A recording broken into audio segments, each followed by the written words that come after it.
The cabin was humming softly, filled with passengers adjusting seatbelts, flight attendants offering tired smiles, and the usual faint scent of recycled air. Jamal Carter, dressed in a crisp charcoal suit with Italian leather shoes, sat quietly, in his first-class seat, eyes focused on the screen in front of him but barely watching.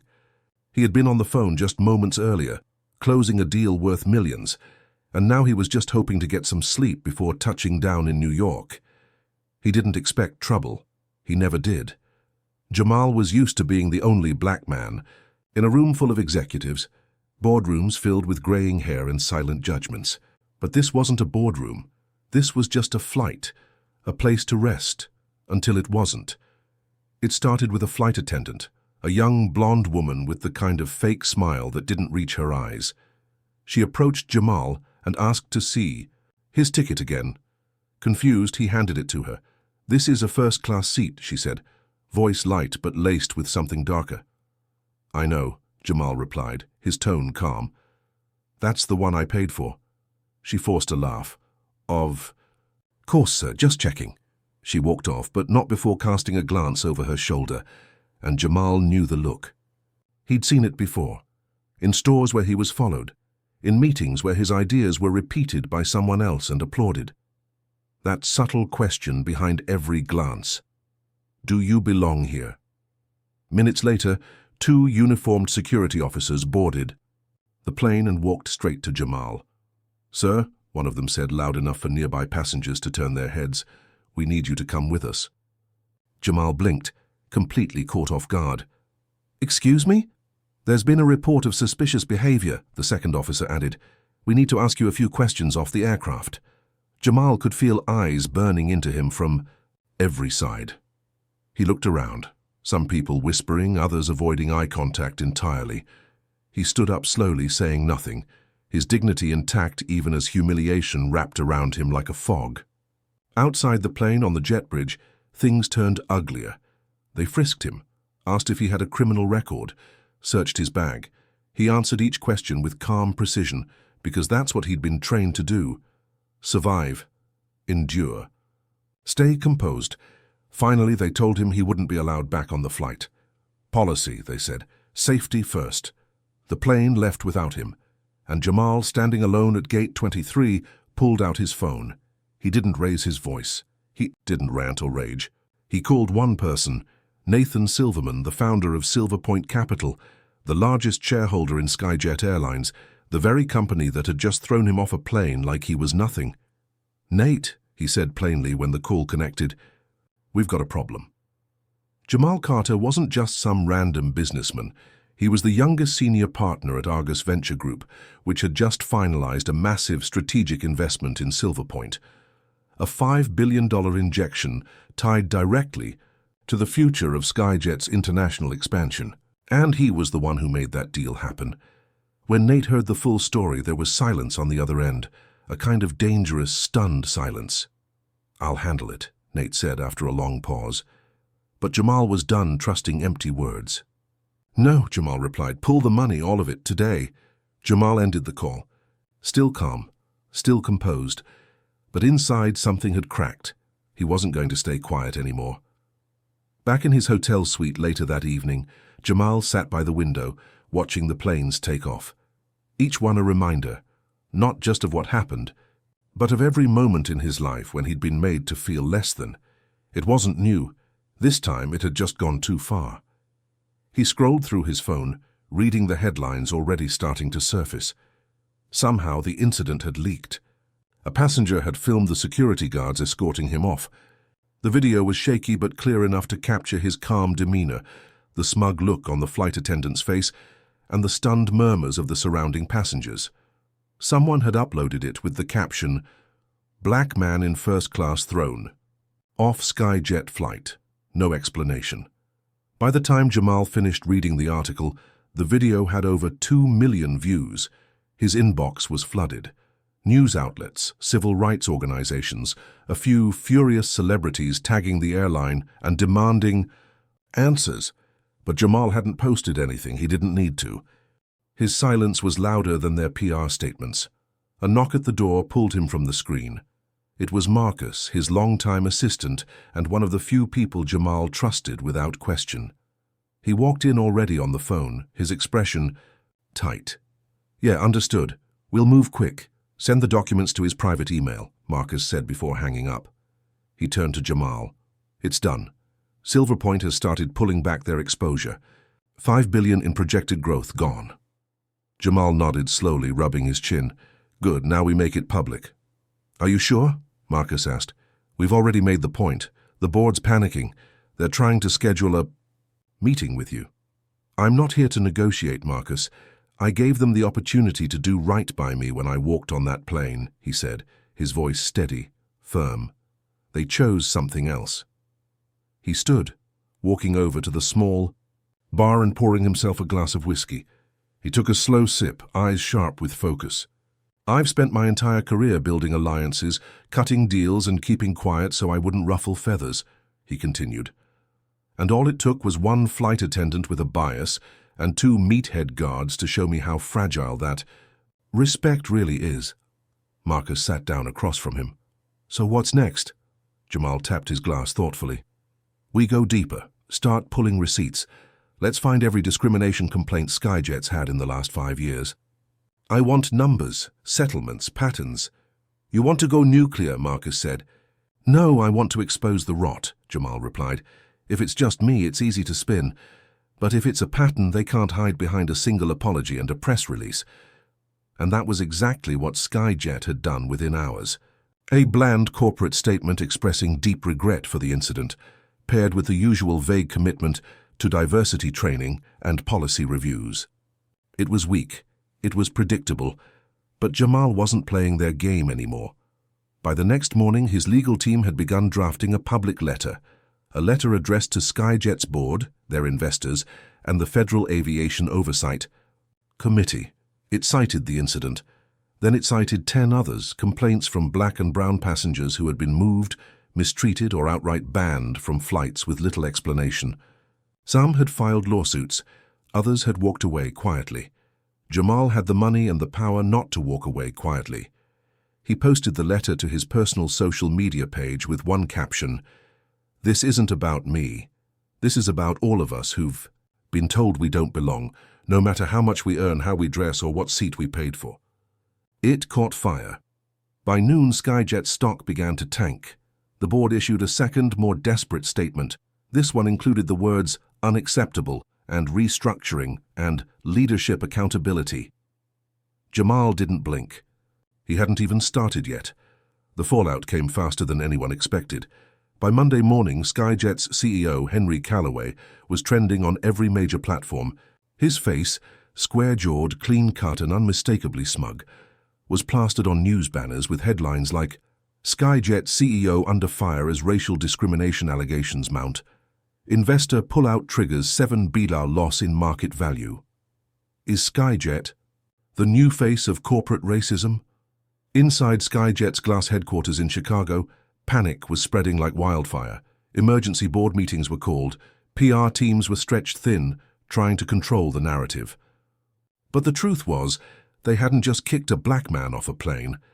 They had kicked the wrong black man off a plane. And now, he was writing their downfall like it was a business memo.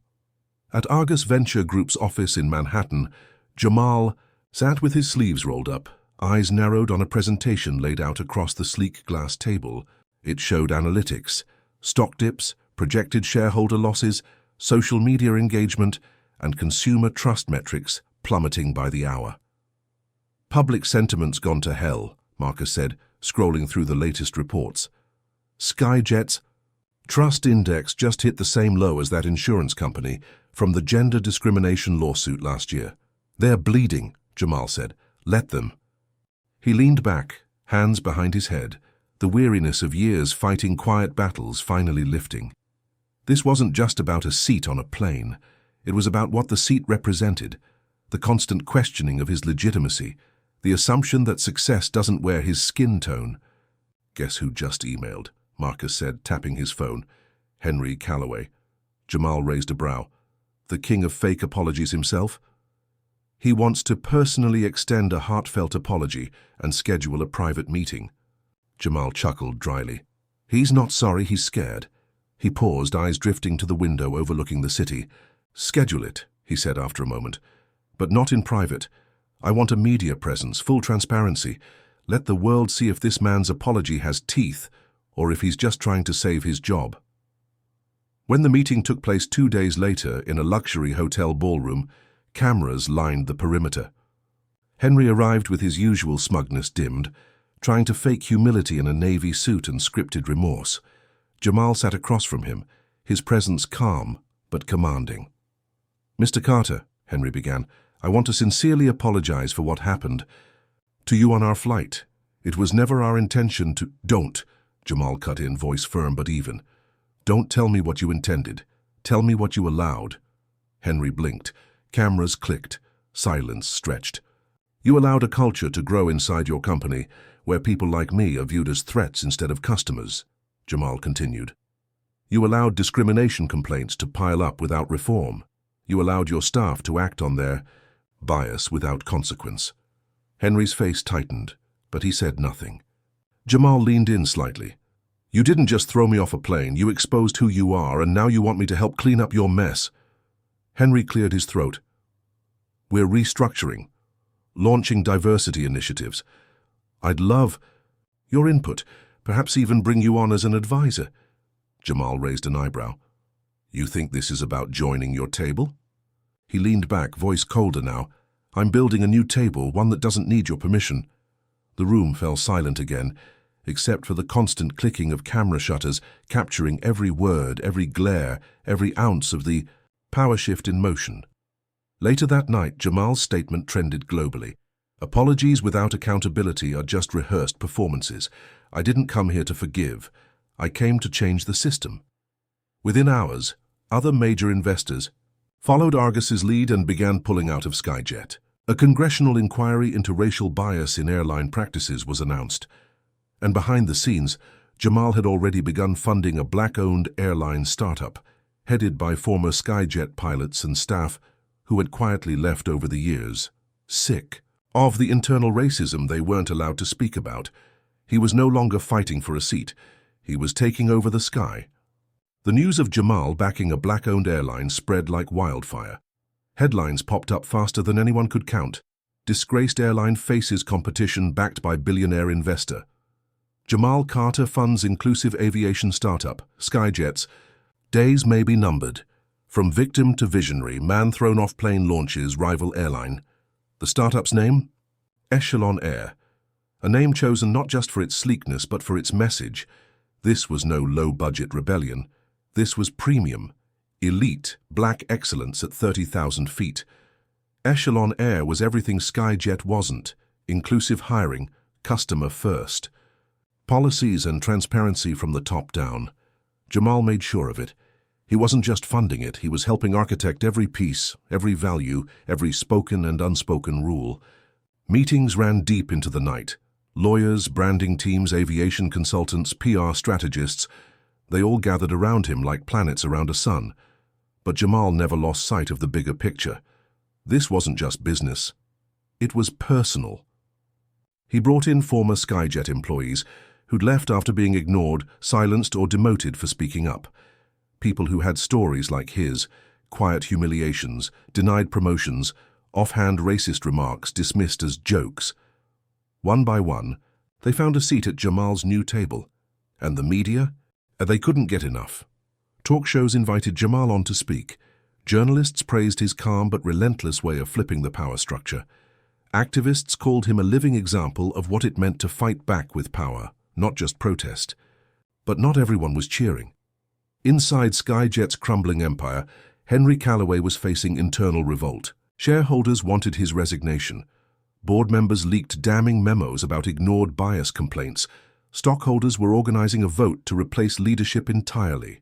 And then came the final nail: a whistleblower from Skyjet's HR department. Leaked internal emails.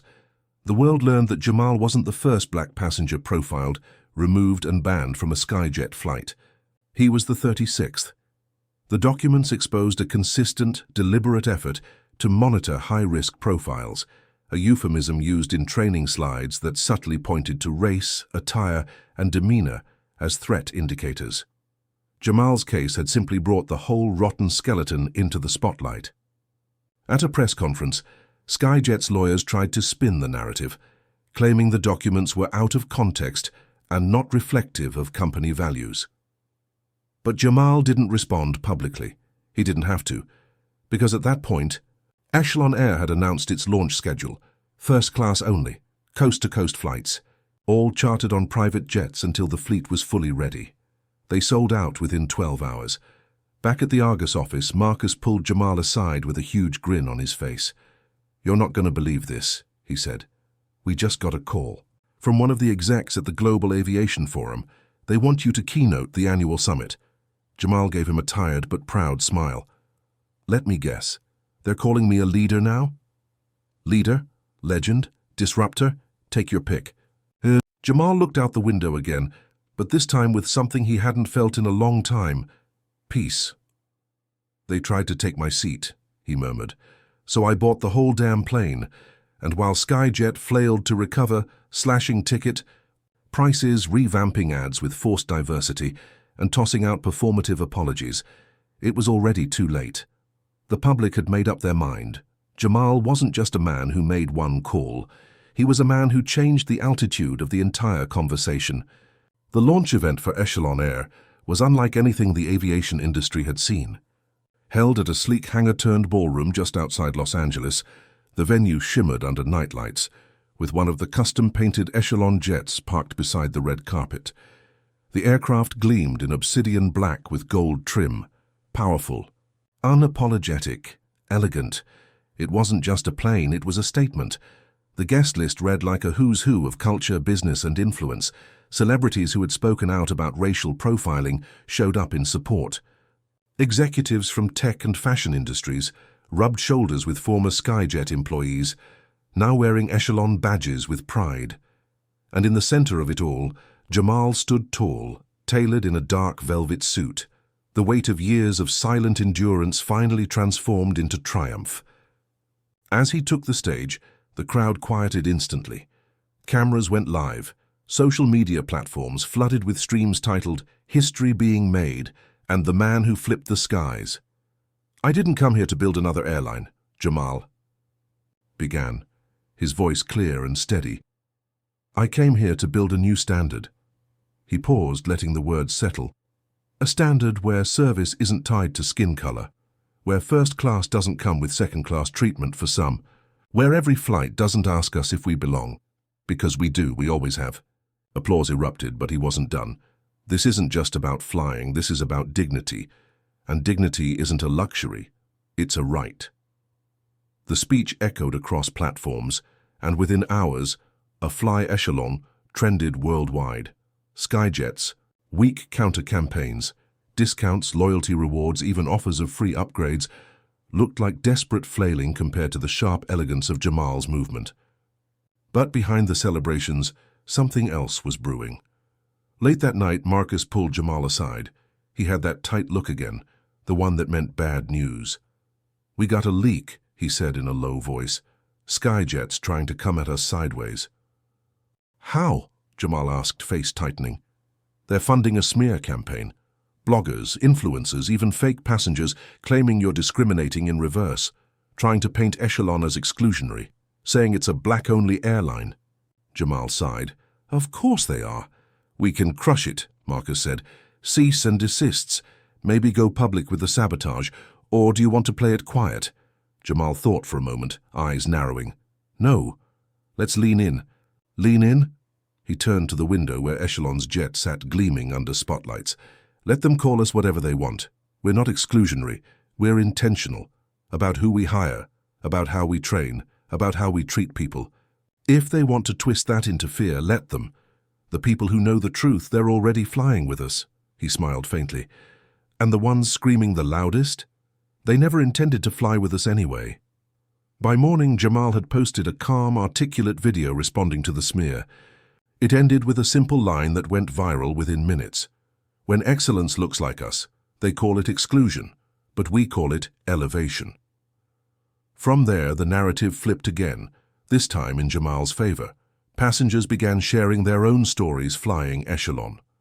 A black mother writing about how the flight attendant got on one knee to talk to her autistic son with care. An Asian businessman who wrote, "I wasn't judged by my accent, just greeted with respect." A white woman who said she'd never felt safer flying alone than she did with an all-female crew. The proof was in the people. Meanwhile, Skyjet couldn't catch a break. A viral tweet showed one of their new diversity hires in an ad who turned out to be a stock photo model. Another scandal surfaced about unequal pay for flight staff. Lawsuits were stacking up. One by one, their biggest advertisers began pulling out, and all the while Echelon Air kept climbing. This wasn't revenge, it was revolution. 6 months after that night, Jamal was thrown off the plane. Skyjet Airlines filed for federal investigation protection. The once proud airline that had dominated domestic skies for over 2 decades now resembled a dying relic. Its name met with disgust, mockery, or pity, depending on who you asked. Their planes still flew, but fewer passengers booked each month. Their brand, once synonymous with luxury, now carried the stench of discrimination, mismanagement, and rot. Meanwhile, Echelon Air was unstoppable. With a limited but growing fleet, Jamal focused on quality over quantity. He didn't want to be the biggest overnight. He wanted to be the most respected, and it was working. They expanded to international routes, locked down exclusive airport lounges, and secured deals with high-end credit cards and premium hotel chains to build a loyalty network the rich and rising elite were hungry for. But, even as the empire rose, Jamal felt the weight of it all pressing against his chest more often than he'd admit. Late one night, he sat in his penthouse, the city lights flickering outside and a glass of untouched bourbon in his hand. His phone buzzed. It was a message from his mother. "You look tired in that interview. Please rest. You've already done more than enough." He smiled softly. She didn't fully understand the scope of what he was doing, but she felt it. She always had, from the days she used to cry in silence when store managers followed her around, when teachers marked Jamal's genius as lucky guesses, when the bank officer denied her a mortgage while smiling politely through his racism. She knew this victory wasn't just his. It was ancestral, generational. The next morning, he walked into the Echelon headquarters, a newly renovated tech campus in Atlanta, not New York or LA, because Jamal wanted the heart of the black business renaissance to beat somewhere that felt real. His staff greeted him like they always did, not with fearful obedience, but with a kind of mutual respect that could only come when people saw their own climb in his. In the strategy meeting, Marcus laid out the latest numbers. "We're killing it, Jamal," he said. "Bookings up 140%, partnership with Viridian Hotels confirmed, and, you'll love this, we just overtook Skyjet's spot on the global aviation index." There was scattered applause around the room, but Jamal just sat back quietly absorbing it, because even as the numbers exploded, something inside him kept whispering, "Now what?" He'd won. He had burned the empire that tried to humiliate him and built one from its ashes. He had become a living symbol of defiance and grace. But in the quiet spaces between meetings and headlines, Jamal began to wonder, how long could one man carry a movement? That afternoon, he took an unscheduled detour. No press, no entourage, just Jamal and a town car pulling up in front of a public school on the south side of the city. It was the school he went to as a kid, the Halls, where he was once laughed at for dreaming too big, where he was sent to the principal's office for talking too proper, where his science fair project got disqualified because the judges didn't believe he did it himself. He met with the new principal, a young black woman named Ms. Avery, who knew exactly who he was before he even said a word. They sat in her office, and he made the offer himself. "I want to fund a new STEM wing," he said. "Fully equipped, scholarships for students who graduate with honors, job placement pipeline into aviation. Not just pilots, engineers, designers, innovators. The future of flight." Ms. Avery's eyes welled up, and all she could say was, "You're giving them what you never had." Jamal smiled. Exactly. Because revenge had a finish line, but purpose didn't. That night, he updated Echelon's mission statement. "We don't just fly higher, we lift others as we climb." And just like that, Jamal Carter's journey stopped being a story of retaliation. It became a legacy. 2 weeks after his visit to the school, Jamal stood on a tarmac in Lagos, Nigeria, watching the very first Echelon Air International flight arrive from Atlanta. The moment felt bigger than anything he'd done so far. He wasn't just launching routes now, he was building bridges across continents. The crowd that gathered to greet the aircraft was electric with pride. African journalists, dignitaries, local business leaders, and dozens of everyday travelers who had never imagined seeing a luxury airline where they felt wholly represented. The Nigerian Minister of Transport shook Jamal's hand with both palms, eyes gleaming. "You've redefined what our children believe is possible," the man said. "You didn't just build an airline, you reclaimed the sky for all of us." Jamal nodded, the weight of that truth settling in. This wasn't just about convenience or even equity anymore. It was about rewriting what global luxury looked like and who was allowed to represent it. Back in the States, Skyjet continued its downward spiral. A leaked memo revealed their desperate attempt to rebrand under a new name, Altitude X, with a washed-out logo, a fresh tagline about reaching new heights, and a very suspiciously over-diverse executive board. Nobody was buying it. Shareholders had either jumped ship or were lining up lawsuits. Former passengers now used the hashtag #NeverSkyJetAgain anytime they posted photos of flying Echelon, turning every success story into a warning shot against companies who still clung to their old biases. And yet, despite all the victories, Jamal started feeling something strange. Exhaustion, yes, but more than that, loneliness. He had sacrificed a lot to build this empire. Relationships had suffered. Friends had fallen away, unsure how to handle his rising star. And though the world saw him as this flawless force of power, Jamal knew how hollow it felt at night when the phone stopped ringing and the apartment echoed too much. One night, he sat at his kitchen counter, staring at a half-finished plate of food and a blinking cursor on his laptop. He'd been invited to write a piece for Forbes, something about leadership and perseverance. He couldn't bring himself to type a word. What would he even say? That he still woke up some mornings unsure if he was doing enough. That sometimes the sound of applause felt just as distant as the silence that used to follow his rejection letters. That every time someone called him inspiring, a small part of him felt like screaming. He closed the laptop. Then he called someone he hadn't spoken to in months, Aaliyah. She had been the last woman he truly cared for, back before Echelon was even a pitch deck. She had seen him when all he had was frustration and ambition. She had loved him before the world did. "I know it's late," he said when she picked up. "I'm sorry, I've been thinking about you." There was a pause, then a soft sigh. "I've been thinking about you too," she replied. "You've done something impossible, Jamal, but I always knew you would." He smiled for the first time that whole week. "Would you have dinner with me?" he asked. "No cameras, no speeches, just us." "I'd like that." And for once, he didn't feel like a CEO or a symbol or the face of a movement. He just felt like a man who'd survived hell, changed the sky, and still had someone left on the ground who cared. It reminded him that even as he rebuilt the world outside, he had to rebuild the world inside too. Because legacy wasn't just about what you left behind, it was about who you brought with you. So the gala was held on the top floor of the Orion Tower in Manhattan, a glittering glass monument that now housed Echelon Air's flagship lounge and executive offices. It had been 1 year to the day since Jamal Carter was dragged off that flight. 1 year since his name went from silent boardroom powerhouse to global icon of disruption. The event was both a celebration and a message. He hadn't just survived the storm, he'd become the storm.